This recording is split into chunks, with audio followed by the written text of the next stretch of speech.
The year is 3000.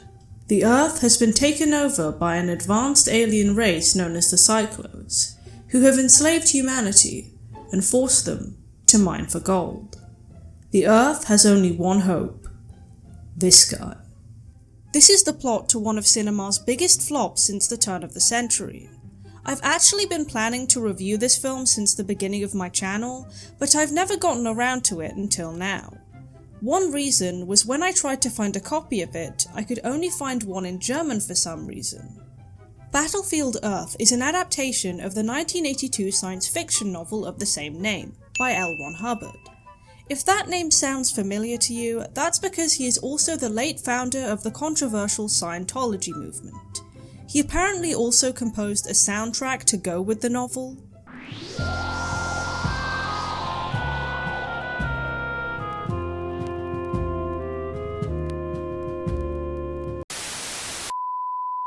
I didn't know what to make of this film before making this video. According to Box Office Mojo, it had a budget of $73 million, yet only made just under $30 million at the box office, and with an IMDb score of 2.5, it's not looking good. So what happened? With such a big budget and contentious source material, one would expect this movie to do well, at least financially. Why did this movie fail so hard both critically and commercially? Let's find out. Without further ado, on with the review.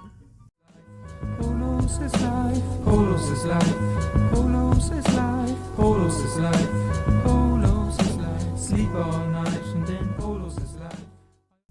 The movie opens with our protagonist, Johnny Goodboy Tyler, who has just returned from a quest to get medicine for his ailing father. Unfortunately, his journey turns out to be in vain as his father died the night before he returned. Johnny Goodboy is played by Barry Pepper, who I know from movies such as Saving Private Ryan and The Green Mile. There's a very dramatic slow-mo shot of Johnny's reaction to this news as he throws the medicine away before burying his father.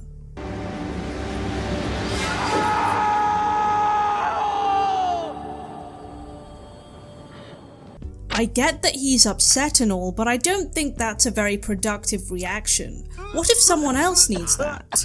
Then again, he already handed over the medicine, so I'm not sure how exactly he could have thrown it. Johnny and his tribe live as cave dwellers in the mountains, as there are apparently monsters beyond that. While Johnny doubts the existence of such things, the tribe seem to have come up with their own mythology about these monsters. But man grew selfish and cruel. So the gods left, allowing the demons to descend from the sky. This does actually make sense given the circumstances. Humans seem to have been forced to regress to an older form of society, and it's always been human nature to explain things that they don't have data for with supernatural causes. The Elder tells Johnny that it is their destiny to please the gods, in the hope that they will one day return. Given that Johnny is the protagonist of this story, you can kinda see where this is going, although Johnny does not take this legend seriously.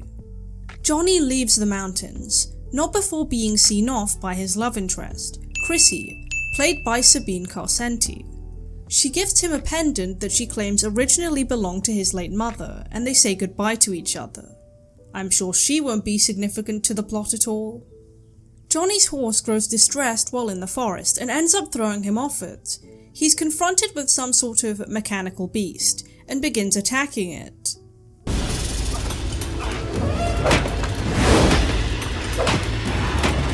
I burst out laughing at the drama of the whole scene, especially as it's very obvious that there is no real threat as an audience member. I have no idea if this scene was intentionally funny or not. After realizing that the creature is not real, Johnny is ambushed by some huntsmen who also happen to be working on their chimpanzee impression. Whatever that means. The monkey mimic here is called Carlo, and he's played by Kim Coates. He'll continue to show up, so it's probably best to remember him. They have a bizarre standoff because they're religious and Johnny isn't, but he promises that he'll share some of his food with them if they show him some gods. The two men show Johnny the ruins of a city, and insist that some statues are frozen men who disobeyed the gods. Say what you want about this movie, but it has some semblance of lore. Right? I'm trying to be fair here. Johnny's new buddies invite him to a cave, but a fight breaks out when one of them jokes about Chrissy. As Carlo tries to break the two up, he is blasted away with what I think is a laser gun. It's hard to tell when it's conveyed using horribly dated CGI. The other huntsman and Johnny are shot while trying to escape, along with Johnny's horse. This is our first look at the film's villains, the Cyclos, and while I appreciate that they're kept mysterious by being just off screen, the choppy slow-mo just makes everything look cheesy. Our characters are flown to a human processing center in Denver with some other captured humans. When they struggle to breathe in the toxic air, one of the Cyclos arrives and gives them ventilators, which are basically just dune still suits with a slightly worse air quality rating. Johnny and Carlo try to escape when the Cyclos open their cage, but Carlo is stunned once again. Johnny wrestles with the Cyclos and grabs the gun, by shooting the Cyclo that shot Carlo. Running blindly through the base, Johnny ends up bumping into Security Chief Turl, the main antagonist from Battlefield Earth, played by John Travolta, who I know for his roles in movies like Carrie, Saturday Night Fever, and Pulp Fiction. The man animal shot the Wrangler, sir. I'm a little pressed for time. Why don't you save the going away jokes for later? I mean, the guy's got a hole in his chest. What more proof do you need? Is this guy out of his mind? I get covering it up in case it makes them look incompetent, but I don't get not believing it when the proof is right there. Here we also get one of many maniacal laugh scenes shot with a Dutch angle that this movie is so famous for.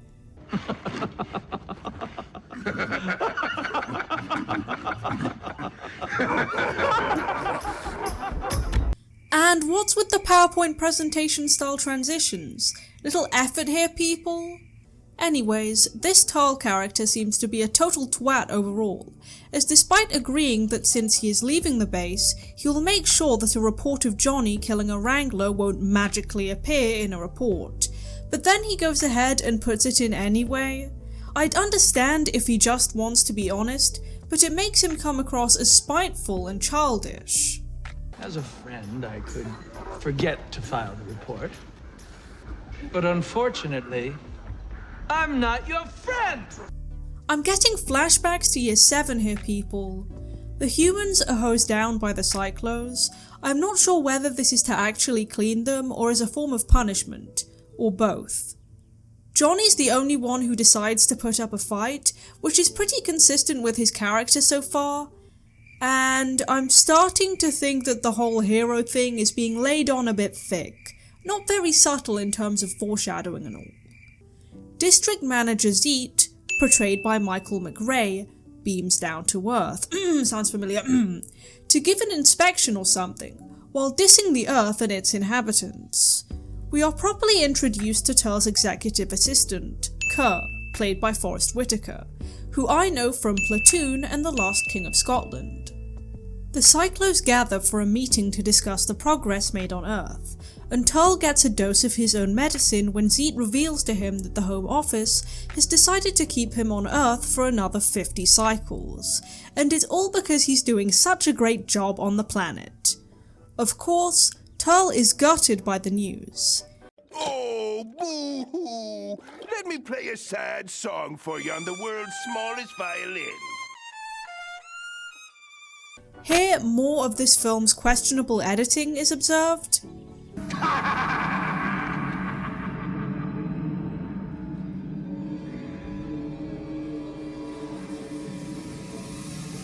The reason for this change of plan is actually hinted at, being that Turl unknowingly messed around with the senator's daughter, which has made the Home Office decidedly less than fond of him. We then cut to the planet Cyclo, a dim and sterile environment that seems to match the aliens' dubious designs. I'm not exactly shedding tears for Turl, as they say, what goes around comes around.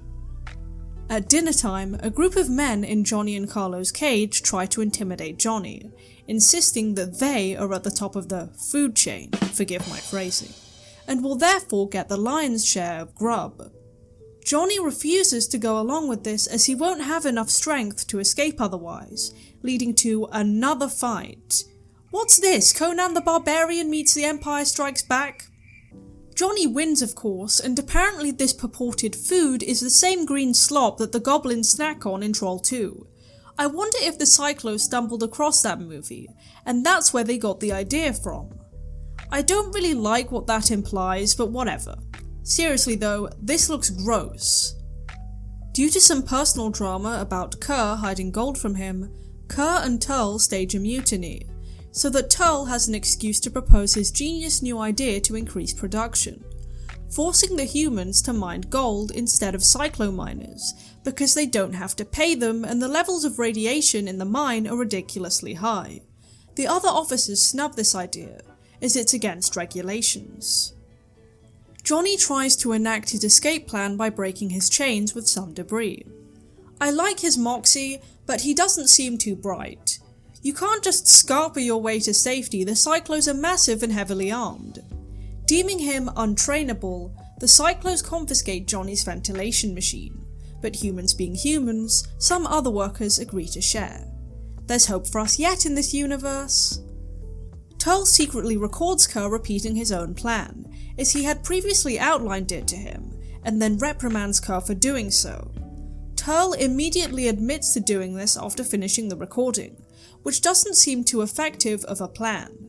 He thinks that Kerr is stupid, sure, but how can he be certain that Kerr won't plot against him? Kerr now knows there's a chance of him being recorded, so he can now think to avoid that. While running away from the Cyclos, Johnny finds what looks like a sewer system, and the air is breathable there. Turl stops the Cyclo officers from shooting Johnny down, and decides that he would be a good candidate for the mining scheme. But he decides that they would need some leverage over him due to his defiance. What do you think a man-animal would like to eat? What do you think he would consider a treat? So, they release Johnny and a couple of his friends into the Frosty Mountains, and out of desperation, Johnny kills and eats a rat. We're really going to have leverage over them now. See how much they enjoy rat, how slowly they eat it. These guys must be having a laugh! It really makes you wonder how they even managed to conquer the Earth in the first place. Johnny notices the camera and dismantles it, which only serves to enrage Turl. While working in one of the control rooms, Turl catches Johnny snooping around the computer, so he drags him by the neck, seemingly the Cyclo's favourite mode of transporting humans personally, to a special brainwashing or knowledge-absorbing room. An early 2000s CGI hologram of a Chinko language slave appears and tells Johnny that he'll try to educate him. He seems to literally absorb the information, which doesn't look too comfortable a process. After this, he suddenly seems to understand the Cyclo language. Understand? You understand me? Up until this point, inconsistently, the Cyclos seemed to be speaking in English, but this just made me wonder if the whole time they'd been speaking in Cyclo and were doing a weird translation for the audience don't think about it too much guys thing, and the humans just had no idea what was being said to them the whole time. Meanwhile, Johnny's horse finally returns home, without his rider, urging Chrissy to go out and look for Johnny just in case he's not dead. Well, she'd be right in assuming that, wouldn't she? Utilizing Johnny's newfound knowledge, the humans break into the Cyclo's vault, finding the cameras and weapons there. During one of Turl and Kerr's training sessions, the lads record the aliens discussing their criminal activity, and Johnny threatens them in Cyclo.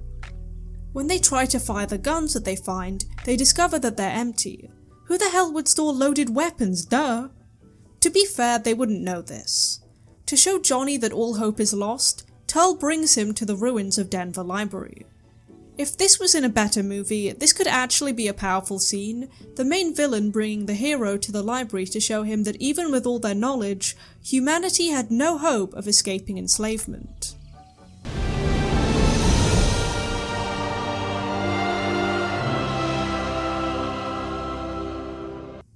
Given that this isn't such a hypothetical movie, the swelling strings here just come across as cheesy and a cheap attempt to make the audience feel something. While demonstrating how he could kill the humans easily by brutalizing cattle, Turl is overpowered by a group of humans, who scold him and put the poor animals out of their misery. Johnny decides to not kill Turl, opting instead to return to the base and surrender as he would rather go back for the other humans at the base. In order to motivate Johnny to work, they produce a kidnapped Chrissy with an explosive device around her neck. Johnny tries to bluff, claiming he's never seen Chrissy before. This not only doesn't work, but Turl has Kerr blow up one of Johnny's friends with the same kind of collar. It's another one of those "I said I wouldn't do it" semantics moments that was utilized earlier, so you can see it coming a mile off. In a scene where the imprisoned humans rejoice at the notion that their savior has arrived in the form of Johnny, Johnny cuts a lock of his hair and gives it to the guy whose best mate was blown up. I'm not sure what this is supposed to signify, to be honest. Turl and Kerr catch their Baron Harkonnen-esque colleague red-handed in a case of creative accounting, probably using one of those pesky Picto cameras. They use the threat of vaporization under Home Office's orders to blackmail him into going along with their scheme. Turl also scapegoats him for coming up with the plan to make the humans mine, likely so he can be the fall guy if they get caught. The humans have just 2 weeks to fill up a mining crate with gold, but Johnny's got a different plan. Instead, he hatches a ruse to steal the gold from Fort Knox, while they gather resources for their revolt. So you're telling me that the Cyclos haven't thought to raid Fort Knox, despite their main priority being mining for gold? It's just pathetic. So much for knowing all about humanity. As the humans seem to have had enough time to meet their mining deadline and smelt the gold into bars, Turl gives them only a week to meet their next deadline. They make a plan to take down the Cyclo operation and have Carlos blow up their dome, but they have to blow up Cyclo in order to avoid being exterminated by the Cyclo military if their revolt succeeds. The humans find some nukes to blow up the planet Cyclo, and attempt to bargain with Kerr using the discs that they made incriminating Turl. The plan actually works. I'm guessing that Kerr's had it up to here with Turl anyway. Just like his tutor, Kerr spills the beans immediately, and Turl responds by shooting his hand off. What else can I add to simply showing this effect? It looks so dumb. No blood? How lazy. The rebellion begins, and you can tell that this movie is trying so hard to be awesome. Better luck next time, eh? As Johnny predicted, the Cyclos try to round up the humans as they ingress the city, and a lot of the aerial combat reminds me of A New Hope. The theme of this movie being a derivative of sci-fi films that came before it is an issue throughout. It's like they're trying to reheat leftovers instead of serving up something fresh. Most underwhelming. When they try to blow up the dome, it only cracks, and Turl closes in on Johnny. He tells the other Cyclos to pick off the humans, and so Carlos sacrifices himself by flying his ship into the dome and firing his rocket directly, which, let's be real, is just a recipe for a messy explosion that he can't possibly escape from. Turl and Johnny brawl, and Johnny sneaks Chrissy's explosive collar onto Turl's arm without him noticing. I don't get it, the guy's overconfident, but wouldn't he feel that? Anyway, Johnny manages to flim-flam the stupid alien into blowing up his own arm. Fitting considering what happened with Kerr and all. Planet Cyclo is blown up, which makes you wonder, aren't there kids on that planet? Kinda messed up when you think about it. But hey, this is supposed to be a happy ending, with the humans having recaptured Earth and keeping Turl prisoner in Fort Knox. Again, taste of his own medicine. Johnny's figured that if there are other Cyclo colonies still out there, they'll stop at nothing to get their hands on Turl after they find out he's the one responsible for their defeat, so keeping him prisoner ensures humanity's survival. Since Kerr has agreed to teach humans about Cyclo technology, Johnny has also allowed him to be head Cyclo, giving Kerr some leverage to gloat that Turl finally has his gold. I knew that guy would get his payback somehow. So, what went wrong with this movie? Or more accurately, where to begin with what went wrong with this movie? I think that the main and most glaring issue with this movie is that the villains are so unqualified that it's hard to believe that they were smart enough to conquer so many planets in the first place. They're just not threatening enough, which makes it really hard to root for Johnny and his pals, as it's very obvious that they're going to win in the end. Take Tull for example. He's supposed to be some all-knowing expert on humans, but he's so undereducated and impudent that he actually thinks his favourite food plot would work. And let's be real, the conclusion of that is that raw rats are humans' favourite food. If you're going to put human beings in such a hostile environment by themselves, of course they're going to grow desperate and eat whatever they can. Aside from their physicality, how are these guys supposed to be intimidating? The other very glaring mistake our apparent human experts make is grossly underestimating their resourcefulness, literally giving them all the tools they need to defeat them. This is shown to be Tull's major problem from the beginning, even with other Cyclos. But again, if that's the case, how did he manage to become Chief of Security? This gives the movie this very weird comedic overtone, which I doubt is intentional most of the time. Battlefield Earth also seems to think that its audience is daft if all of the references, cliches, and designs from older sci-fi franchises weren't intended to be direct references. As I mentioned earlier, the ventilators that the Cyclos give the humans just look like the still suits from Dune. The whole beaming down thing looks like the transporter from Star Trek, and the design of the Cyclos look like the old school Klingons had branched off and started their own cybergoth subculture. You expect them to start shouting Kaplan going on about honor at any moment. It's a shame because I think certain ideas could work in a better made film. For example, it's easy to make fun of the animalistic noises that the humans make in the film. I did so myself, but I think it does work on occasion, as human beings are animals, and they've been subjugated for so long that they've developed their own mythology about it. The scene that comes to mind is when Johnny realises that the sewer is a dead end, and his struggle is futile. He just comes across as really desperate here. The other bit of hammy acting that I can think of is the Cyclo's infamous awkward maniacal laughs, combined with the odd and repetitive choice of Dutch angles throughout the film. A Dutch angle is supposed to signify a sense of disorientation to a viewer, so I find it very strange that they used it in so many scenes that don't call for it. Motion picture? Motion sickness more like. The CGI in this film is really dated. I wouldn't be shocked if it came out shortly after Terminator 2 Judgment Day, almost a decade prior. It really adds to the cartoonish, non-serious atmosphere that this film has. I'm not sure if it enhances this film's entertainment value or detracts from it, but maybe that's because I have a soft spot for kitsch. I discovered while making this video that there are alternate versions of Battlefield Earth, not unlike Highlander 2 The Quickening. The version that I'm reviewing now appears to be the one where Tull throws one of Johnny's companions off a cliff after arguing with Kerr about whether humans can fly or not. I can imagine that this movie would be even more baffling in the versions without it, as this character would simply vanish without explanation. So what do people have to say about this film? Could others manage to make sense of its many contradictions and confounding plot twists? Roger Ebert gave the film half a star out of 5, calling it a film that for decades to come will be the punchline of jokes about bad movies, and stating that if the film had been destroyed in a similar cataclysm to the planet Cyclos, there might have been a standing ovation. As I stated earlier, it's not rated very highly in general, with a score of 2.5 on IMDb, and an audience score of 12% on Rotten Tomatoes.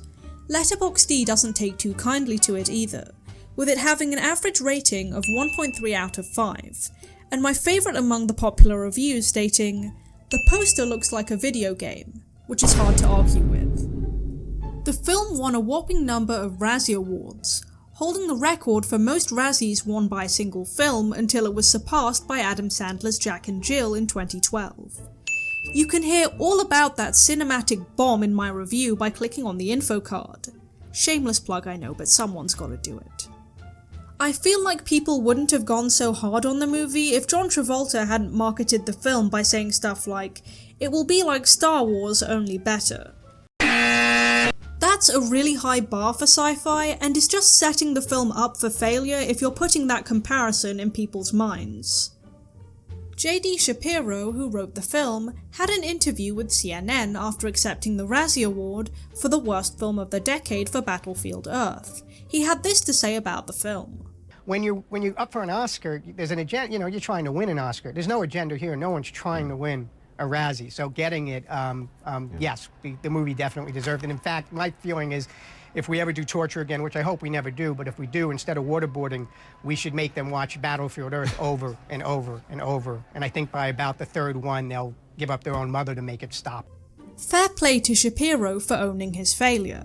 And, fun fact, he was also the original writer for Robin Hood Men in Tights according to IMDb, so it's not like he's completely without talent. We also got some insight from Corey Mandel, the other writer on Battlefield Earth, in an interview with Film Courage. I have no idea who rewrote it and why, but they rewrote it back to the book. And then John, for some reason, decided instead of playing the 17-year-old character, he was going to play the space alien. He was going to play like this giant space alien, which I don't think was probably the best choice. It's worth noting that John Travolta would have been in his 40s when Battlefield Earth dropped, so assuming that's true, I don't think he would have made a convincing Johnny Goodboy in terms of age anyway. At least we'll still have his memorable performance as Turl. One of the biggest controversies surrounding Battlefield Earth was that Franchise Pictures, one of the production companies involved, had to fork out $77 million after being found guilty of defrauding investors by inflating the budgets of their movies, including Battlefield Earth. This led to a downward spiral for Franchise Pictures, which ultimately filed for bankruptcy in 2007, which is probably why most people have never heard of them. Ultimately, John Travolta's misguided attempt to adapt L. Ron Hubbard's novel serves as a cautionary tale about the perils of unchecked ambition and the need for quality control while producing a film, especially when you're involving dodgy production companies. Despite all this, I'd argue that Battlefield Earth has its charms. It's undeniably something, and has left its mark on pop culture. With so many baffling choices during production, its sheer audacity makes it hard to look away from. While it's not a good movie by traditional standards, it's certainly an unforgettable one. Well, that's all for this video. Don't forget to like and subscribe, and as always, thanks for watching. The blue and green ones are my favorite kind, but I'll eat the colored ones from time to time. Cause Polos is life, Polos is life, Polos is life, Polos is life, Polos is life, Polos is life. Sleep all night and then Polos is life.